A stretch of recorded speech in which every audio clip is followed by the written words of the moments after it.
Schaefer Rob here, Schaefer Trucking. I'm going to talk to you guys today about mountain driving, specifically coming down the mountain.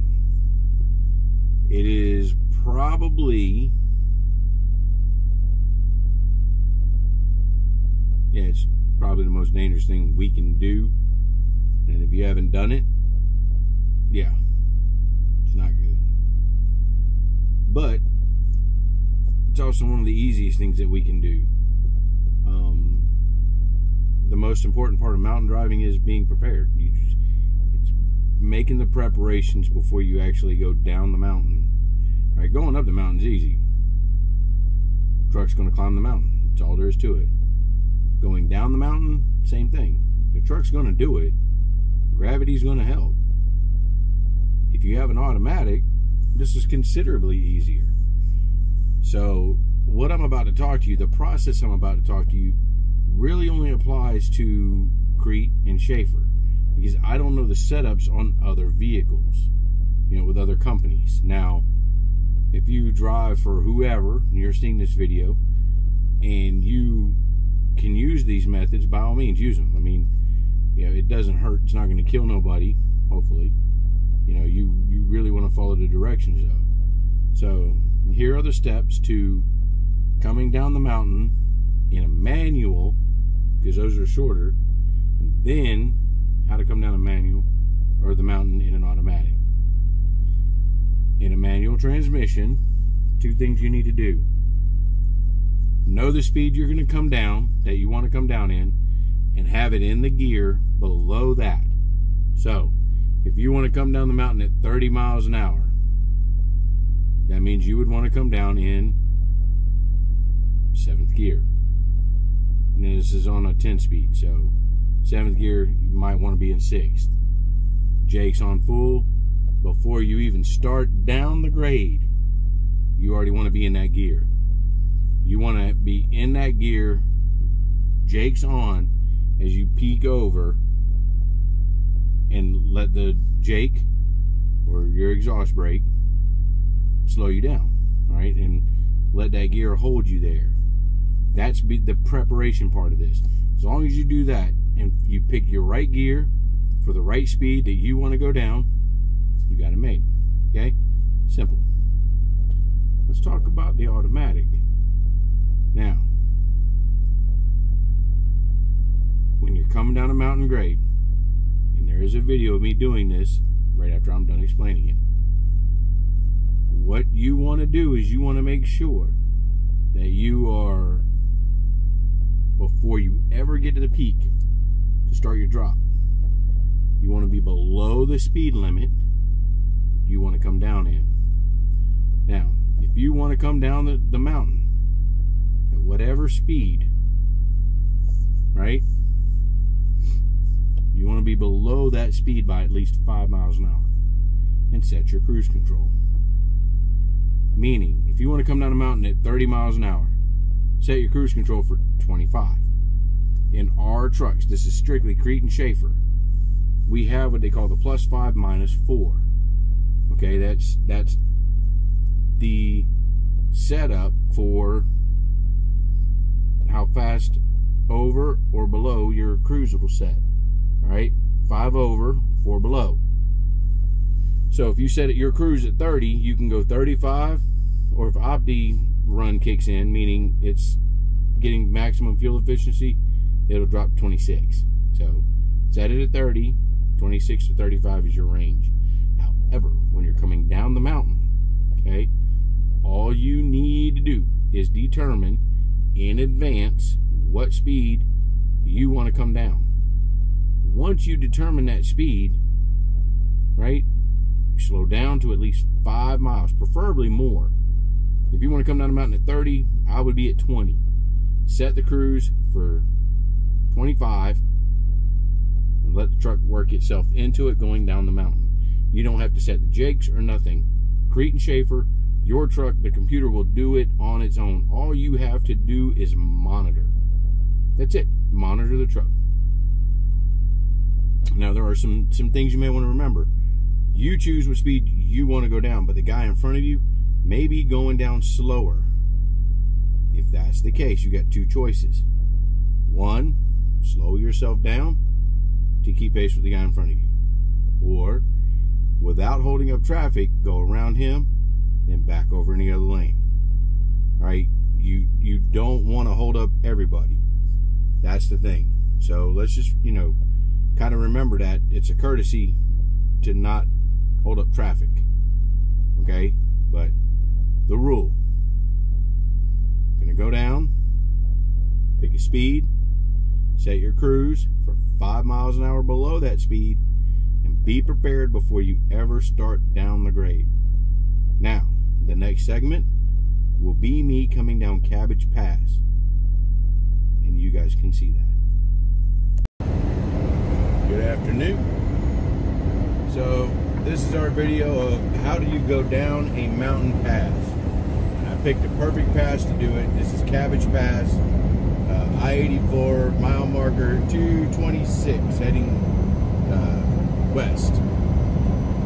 Now, there's a setup, and we're going to talk about that as we go through here, but the first thing I want to point out is this yellow sign on my right-hand side. That's important that you know what's on that sign. That information sign right there gives you speed limit by weight. I currently weigh 77.5. So my max speed down the hill is going to be approximately 18 miles per hour, or 7th gear.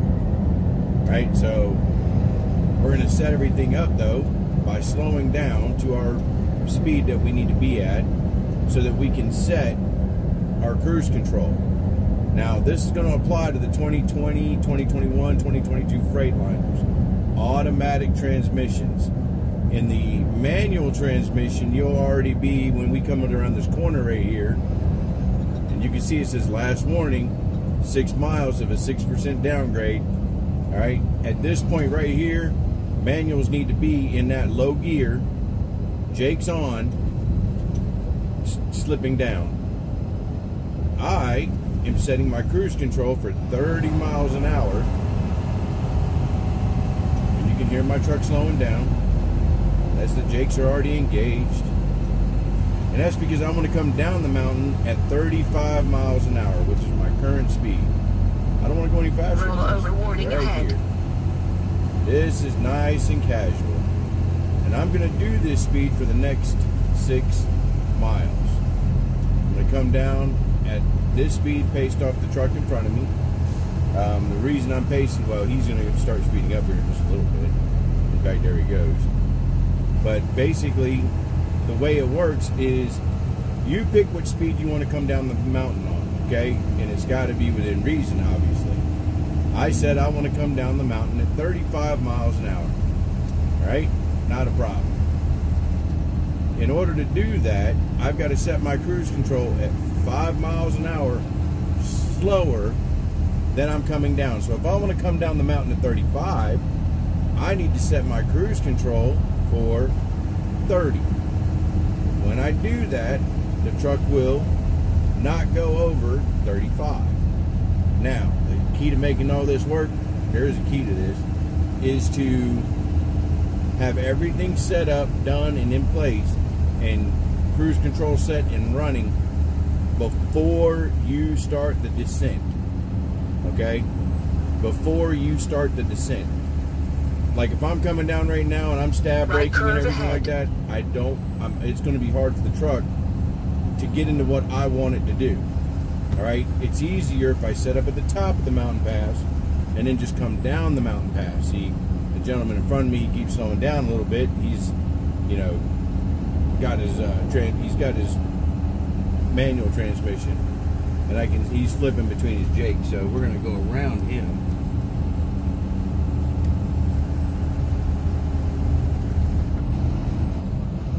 Come over like this, and we'll get up to where I want my speed to be. There we go. See, now my Jakes are going to kick back on and bring it back down where I want to go.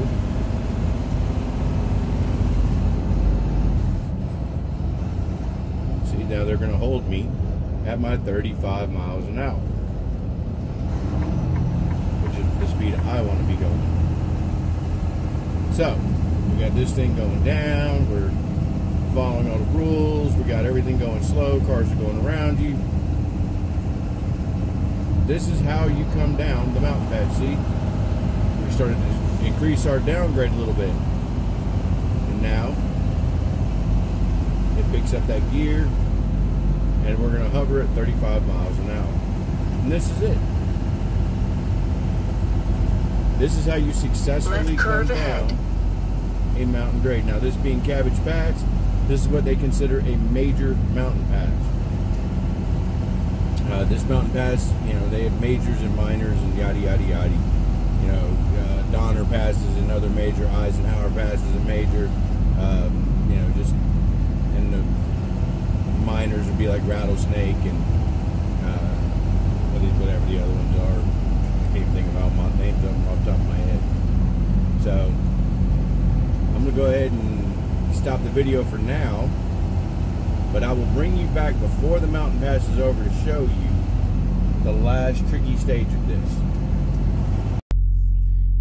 You know, whenever I'm cooking in my truck or at home, sometimes I'm just looking for that special something. You know, something I need to put in there and bring out the better flavor or whatnot. That's why I use Papa Duck's sauce. All right, I'm gonna tell you right now, Papa Duck sauce, the original, only one, okay? Papa Duck sauce goes with just about everything. I've yet to find something that I don't use my Papa Ducks with, okay? And I've got bottles of this with me. That's how much we use. I can't tell you guys enough. Papa Ducks, literally, you want to marinate? Great marinade. You want to use it as a salad dressing? Use it as a salad dressing. You want to sit there and use it as a post-cooked treat? Put it on there after the fact? By all means.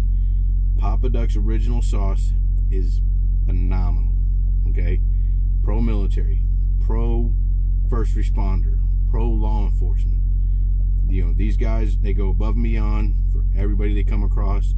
It's made in the USA, and right here, gotta love it. Papa Duck's original sauce. Don't be a commie. Get Papa Ducks. www.papaducks.com. Get you. They have varieties and flavors, everything you need. Can't go wrong. Bottled right here in America, made right in Reading, Pennsylvania. Papa Ducks. I mean, it is the best. Get some. And if you use the code DRIVER at checkout, you'll get 10% off your order. Okay? Code word, or use the word DRIVER at checkout for your 10% off. www.papaducks.com. You're gonna like it. Don't be a commie. Papa Ducks. Freedom-loving American sauce. Get some. Welcome back to the I'm coming down the mountain pass video. And the reason I brought you back is because here we are, we're coming up to the end of it. And I want you to see that it's not over with. Your perception is often going to be a lot different than the reality. The reality is I'm on a 6% grade, right? Until the rollout. Now, I'm coming around this corner, okay? Now, I know Cabbage Pass. I've done this pass at night. I've done it in the snow. I've done it, you know, all kinds of crazy times. But I also know that this rollout right here in front of me, even though it looks deceptively easy, is not. You want to wait until you get down to that last yellow sign where it says chain removal and cool off, okay? You want to get down there and then roll out, come off. Because if not, you can actually overspeed coming down here. So right here where you got chain removal area, that's the sign that I use to increase my speed and get back to normal driving. This was the first major mountain pass that I drove, you know, on my own. I had a trainer in the right seat with me, and I can't thank him enough. I learned everything there is to know about driving the mountain passes from him, Jim Neely. and he has gone on to have a wonderful career from my understanding. He's teaching now, and that's great because he's got a lot of knowledge to share. But here we are at the bottom. I rolled out successfully, never touched my brakes, had a great trip. It's very lovely. Most important thing though is I'm safely at the bottom. All right, I'm still going to deliver my load on time. Everything's great. That's the point of this lesson. I can't be in that truck with you all the time. I can only tell you what you need to know. And what you need to know is whatever you do, you make sure you do it safely. If you do it safely today, you'll have another chance to do it safely tomorrow and improve the way you do it. So if you do everything safely, you're going to, be in a lot better position. Now I will tell you, once you get to the bottom here and you come up on exit 216, which is where I'm currently at, the Wild Horse Casino and Saloon. Very nice place to stop. They got a great buffet. Enjoyed dinner that night that I did stay here with Mr. Neely, and he bought me a very nice steak for making it down the pass there without killing him. So, you guys, I really do appreciate it. I hope you learned something from this. Again, coming down the mountain pass, it's not that hard. It's all in the mental preparation and getting yourself ready to do it. So we'll close this up here in a second. So there you go, coming down the mountain, how to set up coming down the mountain, how to come down the mountain politely without holding up traffic. And don't forget, just because you come around that last bend on any mountain pass does not mean you're down. That rollout, that last little bit of a rollout at the end there is just as dangerous as the first 5.5 miles. Don't make a mistake and cost yourself, your life, your truck, any of that on the last half a mile. That's dumb. So don't do it, okay? Be smart about it. And I hope you guys really enjoyed this. And remember, www.papaducks.com to get your Papa Duck sauce. It's important. You gotta like it. I enjoyed it. Thank you guys. Remember, rubber side down, shiny side up. Love you guys. Keep it between the lines. I'll see you soon.